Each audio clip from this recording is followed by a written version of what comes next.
Gonzalo Durán, con quien vamos a hablar de esto que hemos estado comentando, las posibilidades que nuevamente las presiones inflacionarias regresen, o por lo menos a propósito de todo lo que hemos comentado en torno al alza de las tarifas eléctricas y otros temas. Gonzalo, ¿qué tal? Muy buenos días, gracias por estar con nosotros. Hola Claudio, muy buenos días. Gracias por la invitación. No, gracias a ti, Gonzalo, por estar acá a esta hora de la mañana y preguntarte en primer lugar porque habíamos visto cómo, por ejemplo, del Banco Central se había adoptado una política, ¿no?, de acelerar, por así decirlo, un poco la recuperación de la economía con estas bajas de tasas, pero ya en el último informe se da cuenta de que esto, al parecer, se va a poner un poco en pausa, producto de los temores que existen al interior del ente rector de que retorne el fantasma de la inflación a propósito del tema de las tarifas eléctricas y otros asuntos. ¿Cómo ves este tema, Gonzalo, y qué implicancias puede tener, por supuesto, para todos nosotros, quienes finalmente somos los que pagan un poco el pato de toda esta situación? Sí, bueno, esto se veía venir porque hay que recordar que las tarifas eléctricas se congelaron a propósito del estallido con una ley el 2 de noviembre del 2019. Y luego con la pandemia COVID eso se expandió el congelamiento. Entonces, hoy en día las empresas privadas acusan de que se les debe más de 6.000 millones de dólares y han propuesto un programa de pago a través del alza en las tarifas eléctricas. Y el Banco Central sorprende, ¿no es cierto?, en el informe IPOM también con una noticia donde nos dice que, por ejemplo, la meta de inflación para el próximo año cambia la proyección de un 3% a un 3,6%, es decir, un aumento significativo de casi un 20% en cuanto a la inflación. Y eso efectivamente va a tener un efecto importante, por ejemplo, en los salarios reales, que quiere decir que las familias ahora van a ver disminuido su poder de compra. Entonces eso sin duda que es un golpe, ¿no es cierto?, a las familias más humildes, sobre todo a las familias de menores recursos que tienen cero capacidad de ahorro. Hay que pensar que en Chile prácticamente 11 millones de personas están endeudadas, que es más allá de la fuerza de trabajo. Hay cerca de 4.200.000 personas morosas que no pueden pagar las deudas. Hace poco escuchábamos ahí, ¿no es cierto?, estas 600.000 familias que nos informaban también de que no podían pagar las cuentas de la electricidad. Entonces, sin duda que esto va a poner en riesgo, ¿no es cierto?, lo que es acercarse a la meta de inflación del 3%, pero lo que llama la atención es que es algo que se tenía sobre la mesa. O sea, esto se venía hablando ya en enero y desde antes que era una cuenta que íbamos a tener que pagar, pero ahí también hay una reflexión crítica, si me permiten, que creo que hay que hacer. Por ejemplo, en la Asociación de Generadoras, las empresas eléctricas, la mayoría de ellas multinacionales, que tomaron el control de empresas públicas acá en Chile, hoy en día acusan, ¿no es cierto?, de que estarían bajo un estrés financiero. Y eso dista mucho de la realidad. Hoy día cuando vemos, por ejemplo, el caso de Enel, que es la distribuidora que está totalmente encadenada con la generación, la transmisión y la distribución, cuando vemos Enel en el caso que es la que opera en la región metropolitana, vemos que durante el periodo de congelamiento de las tarifas, entre el 2019 y el 2023, ellos aumentaron sus ganancias en casi un 99% en términos reales, ajustados por la inflación, obteniendo, de hecho, el año 23, ganancias diarias cercanas, ¿no es cierto?, a los 1.800 millones de pesos, ¿no es cierto?, en ganancia EBITDA, que es el indicador que en general ocupan. Entonces ahí tenemos una situación bastante paradójica, ¿no es cierto? Ellos congelaron la tarifa, estuvieron ganando a manos llenas y ahora exigen, ¿no es cierto?, que se les pague lo adeudado para seguir acumulando mucho más. Gonzalo, buenos días. Buenos Eh, días, Juanita. ¿Cómo se explica que sin el reajuste, porque era un reajuste que correspondía, ¿no es cierto?, el año 2019 y que se congelaron las tarifas, aún así hayan tenido estas ganancias significativas que dices, y hoy día alegan que se les adeuda más de 6.000 millones de dólares? ¿De dónde provendría esa deuda? ¿Quién les debe si ellos obtuvieron todas estas ganancias durante estos años a pesar de no haber reajustado las tarifas? Sí, ahí hay un tema con la ley de regulación y las tarifas, ¿no es cierto?, que en general es algo que les ha beneficiado mucho desde la privatización. Y entonces está todo reglamentado y cada cierto tiempo las tarifas tienen que ir aumentando. Pero eso no tiene relación, ¿no es cierto?, con las ganancias. Y más, claro, cuando tú preguntas de dónde vienen esas ganancias, hay muchas de esas ganancias que vienen de procesos que ellos dicen como de racionalización económica, van optimizando, ahorrando costos, pero eso también genera un hastío, yo creo, cuando se escuchan estas noticias en la ciudadanía, porque vemos acá mismo en Santiago, o sea, hace poco tuvimos un frente de mal tiempo y cada vez que llueve ya se está haciendo común de que se corta la luz. Se corta la luz porque, por ejemplo, caen los árboles al tendido eléctrico y eso tiene que ver directamente con la mantención. Y si no hay mantención es porque estas empresas están ahorrando, ¿no es cierto?, esa plata para la mantención. Y tampoco hay un plan, por ejemplo, para poner los cables de manera subterránea, que también sería otra solución. Entonces ahí hay todo un programa de ahorro que tiene que ver con la búsqueda incesante que tienen las empresas, ¿no es cierto?, de acumular y buscar más ganancias. Pero eso en un servicio que es básico. O sea, hoy día no podemos pensar de que las familias chilenas, las familias trabajadoras van a poder sustituir la electricidad justamente más encima cuando estamos entrando en el invierno. Entonces, claro, ellos dicen que se les adeuda esta plata porque efectivamente el ente regulador les congeló las tarifas y no les permitió esta especie de derecho adquirido que ellos tendrían de que las tarifas en el fondo pueden ir ajustándose todos los años y eso es algo que les va a servir también para acumular mucho más. Imagínense, si sin ajustar tarifas fue un 99% de ganancias lo que aumentó, ¿cuánto hubiera sido si es que las tarifas se hubieran aumentado? Ujú.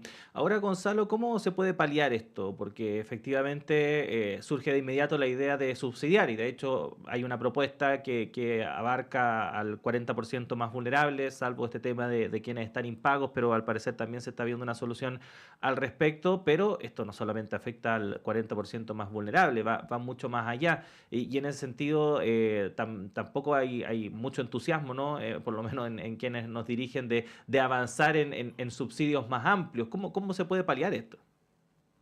Sí, aquí yo creo, una discusión en dos líneas, ¿no es cierto? Por supuesto que hay una cuestión de muy cortísimo plazo. Esto comienza ahora, en julio va a aumentar las tarifas, que puede ser entre un 15 y un 25 en una primera etapa, pero puede llegar hasta un 50%. Hoy día el costo de la electricidad promedio, según la encuesta de presupuestos familiares, por ejemplo, en el Gran Santiago, es de cerca de 30.000 pesos, o sea, la cuenta va a subir a 40.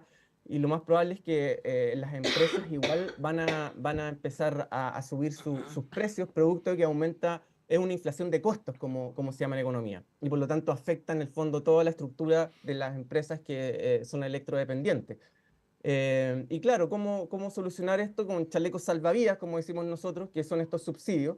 Pero que esa no es la solución estructural. Acá la solución estructural tendría que ser, por un lado, entrar a discutir qué es lo que pasa con la estructura, ¿no es cierto?, de las empresas eléctricas, ya lo decimos, tienen mucho que desear una vez que surgen estos problemas del clima y ellas no responden o hay problema en el suministro.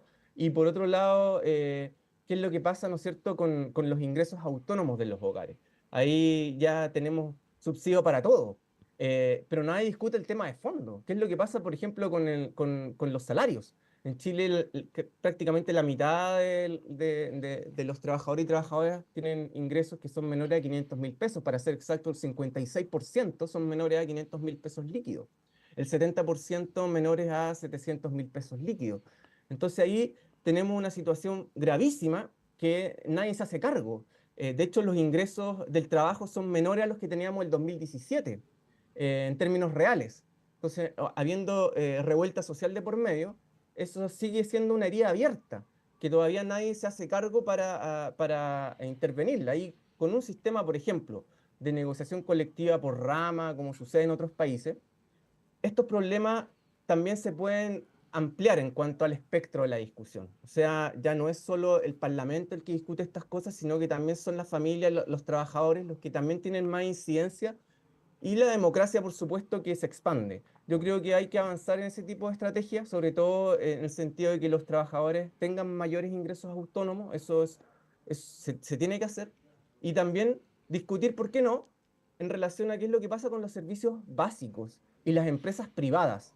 Y cómo puede ser posible que en un periodo de congelamiento de las tarifas, la principal empresa como que aumente su ganancia en un 100%. ¿Por qué no, por ejemplo, regular mucho más esas tarifas y también pensar en que el Estado tenga más participación o derechamente estas empresas sean estatales.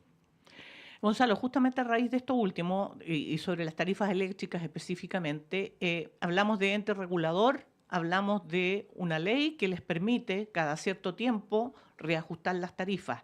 La responsabilidad entonces, ahora, más allá de que efectivamente los temas estructurales sobre el mercado laboral, etcétera, haya que solucionarlos en algún minuto.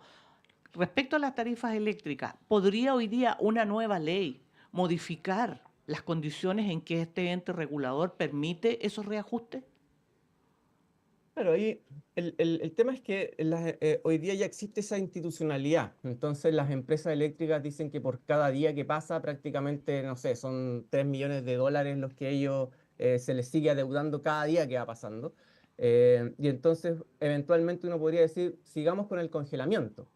Pero esa deuda va a seguir siguiendo, va a seguir subiendo y ellos eventualmente la van a exigir porque va a ir ganando intereses. Pero una Entonces nueva ley ahí, podría cambiar la eso es, lógica con la que están operando. claro, eso es lo que iba a decir. Yo creo que efectivamente aquí hay que cambiar las reglas del juego y ser mucho más severos en este tipo de regulaciones, sobre todo pensando también en qué es lo que pasa con las ganancias de las empresas. O sea, no puede ser que tengamos empresas que ganen a manos llenas y que además estén exigiendo que nosotros les debemos o el Estado de Chile le dé 6.000 millones de dólares porque no pudieron aumentar para seguir ganando mucho más.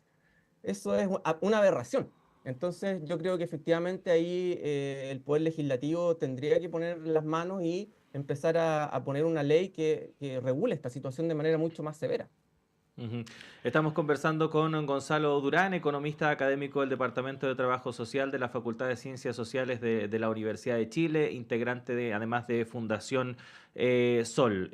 Bueno, Gonzalo, tomando en cuenta de que esto seguramente no va a afectar solamente a las cuentas de la energía eléctrica, sino que también a otras áreas de la vida, y volviendo un poco nuevamente a la idea de estos subsidios, se debiesen o se debiese estudiar la posibilidad de subsidiar otras áreas, por ejemplo, no sé, imagino a las pequeñas y medianas empresas, sobre todo a aquellos que trabajan con algunos productos que son esenciales, imagino, pienso en las panaderías, por ejemplo, no sé, algún tipo de ayuda por parte del Estado que evite que finalmente esto repercuta tanto en los bolsillos de las personas.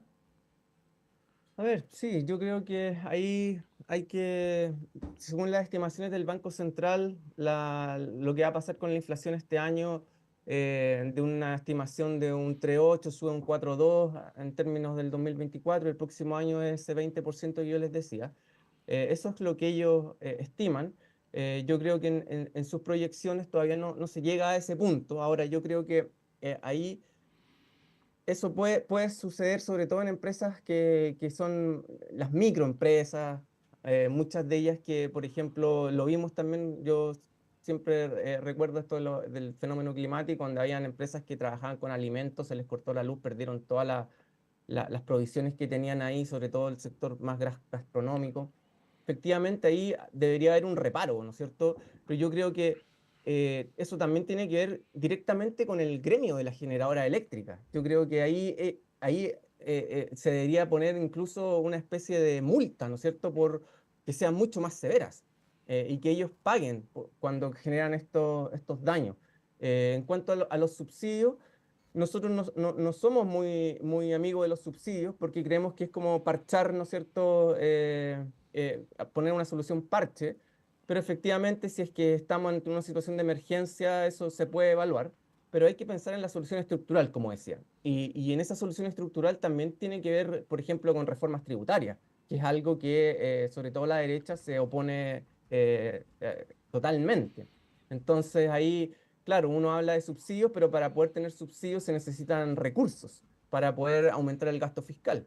Entonces, claramente hay una situación que es compleja en ese sentido. Bien, estábamos conversando con Gonzalo Durán a propósito del alza de las tarifas eléctricas. Pareciera inevitable, Gonzalo, el alza ya se está produciendo, le va a afectar a miles de personas. ¿Cuánto podría demorarse una modificación. Estoy pensando en una modificación de fondo, como estábamos hablando, una modificación legal, un cambio. Va a demorarse años, por lo tanto estamos hablando de que esta posible inflación y esta situación que va a afectar a las empresas sería inevitable, por lo menos durante este par de años que vienen. Sí, el Banco Central, ¿no es cierto?, nos informó en el informe de política monetaria que en el fondo la meta de inflación que ellos manejan, que es el 3% de inflación, ahora se va a demorar más y estaríamos hablando de que ya para el 2026 se alcanzaría esa meta de inflación de un 3%. Ahora, de todos modos, la inflación ya viene bastante, y venía en un ritmo que se estaba controlando de manera bastante rápida, digámoslo también. En un momento llegó a estar a un 14% en el peor momento de la pandemia. Hoy en día ya este año va a cerrar seguramente en un 4,2%, como proyecta el Banco Central.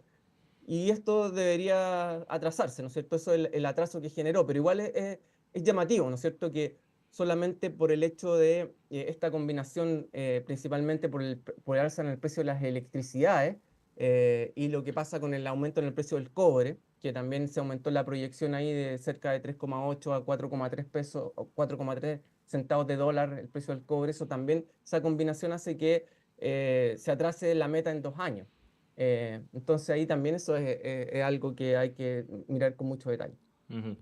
Bueno, Gonzalo, queremos agradecerte estos minutos que has tenido para conversar con nosotros y obviamente te esperamos en otra ocasión acá junto a todos los integrantes, las y los integrantes de Fundación Sol. Un abrazo, que estés bien. Muchas gracias, Claudio. Es bonita, que estén bien. Que tenga buen día. Bueno, son las 7 de la mañana con 58 minutos y les contaba al inicio que se quedaran hasta este punto de esta edición de Radioanálisis porque hoy es un programa muy especial y ojalá fuese especial por una noticia que nos tuviese a todos contentos.